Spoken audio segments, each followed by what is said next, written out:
Bora mergulhar numa das histórias mais marcantes da mitologia clássica. É uma história sobre desejo, sobre engano e sobre o destino que, olha só, deu nome a um continente inteiro, o rapto de Europa. E tudo, mas tudo mesmo, começa com uma obsessão.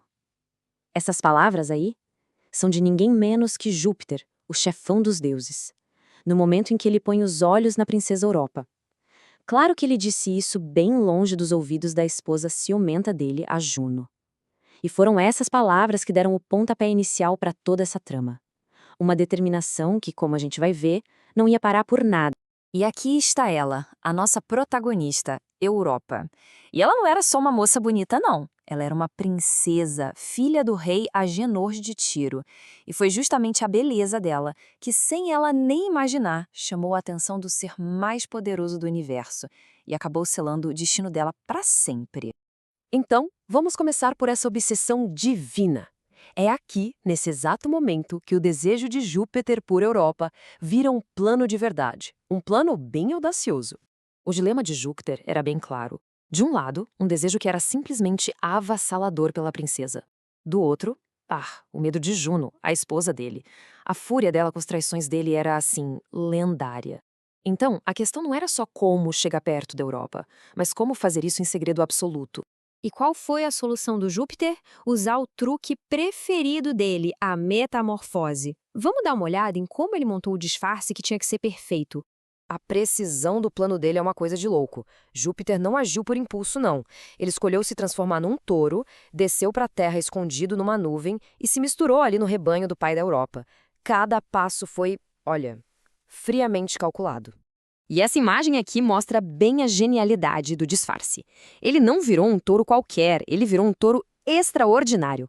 Pensa só, no meio de um monte de touros de pelo escuro, surge ele, branco como a neve, se destacando. E o mais importante, a atitude dele, super mansa, e aqueles olhos azuis incríveis, tudo foi projetado para uma única coisa: encantar. Ok, com o disfarce pronto, o cenário está montado para o grande encontro na praia. É aqui que a curiosidade da Europa vai virar fascínio, exatamente como Júpiter tinha planejado. A cena é super tranquila, sabe? Europa e as amigas dela, num momento de pura alegria, chegam na praia. E de repente ela vê uma coisa que quebra totalmente a paisagem, aquela mancha branca no meio do rebanho. A curiosidade dela foi fisgada na hora. E essas são as palavras da própria Europa, já completamente cativada. Não foi só a cor do touro que chamou a atenção dela, mas o brilho daqueles olhos azuis. O plano de Júpiter estava funcionando que era uma beleza. A isca foi mordida. O que acontece a seguir é uma verdadeira obra-prima de manipulação. Europa chega perto, passa a mão no pelo sedoso dele, fica admirando os chifres, e a cada carinho ele respondia com uma mansidão que desarmava ela completamente. Ela chegou até a colocar uma guirlanda de flores nele, tratando o touro quase como um bichinho de estimação. E aqui a gente chega num momento de confiança total. Qualquer barreira de medo já tinha sumido. A Europa, num gesto de pura inocência e brincadeira, sobe nas costas do touro. Mal sabia ela que tinha acabado de se entregar para o seu sequestrador. E agora? Agora, o tom da história muda da água para o vinho. O encanto vira terror. Chegamos ao clímax da história, o rapto. Bem na hora que as amigas da Europa estavam chegando perto para brincar com o touro também, Júpiter age. Ele ficou com medo de perder a chance. Sem nenhum aviso, ele dispara para frente num salto, correndo da areia direto para as ondas do mar. A brincadeira tinha acabado. E esse é o único som que se ouve dela, um grito de pânico puro. O animal em que ela confiava agora estava levando ela para o mar adentro, para o longe de tudo que ela conhecia. E as amigas dela lá na praia só podiam assistir, sem poder fazer nada. Enquanto o touro avança pelo mar com a velocidade de um golfinho, saltando sobre as ondas, o pânico da Europa se transforma numa pergunta desesperada. Agarrada nos chifres do sequestrador, ela só conseguia perguntar para onde ele a estava levando.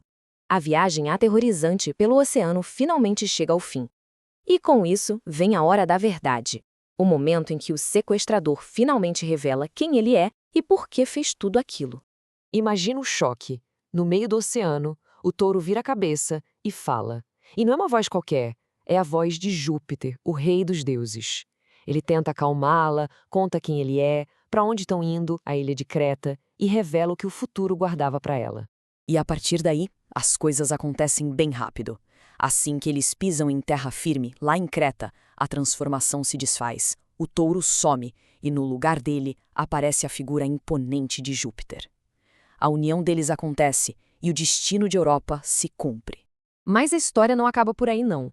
O legado da Europa é gigantesco. Dessa união nasceram 3 filhos e um deles foi Minos, que se tornou uma figura lendária, o rei de Creta. E o legado mais duradouro de todos, o continente para onde ela foi levada, a oeste, acabou recebendo o nome dela, Europa. E isso tudo deixa a gente com uma última reflexão. Essa é uma história complexa, que nasceu de um ato de violência, de engano, e mesmo assim virou a narrativa de origem de todo um continente. Fica a pergunta, né? O que isso diz sobre como as culturas constroem suas identidades e sobre as histórias que elas escolhem para se definir? É algo para se pensar.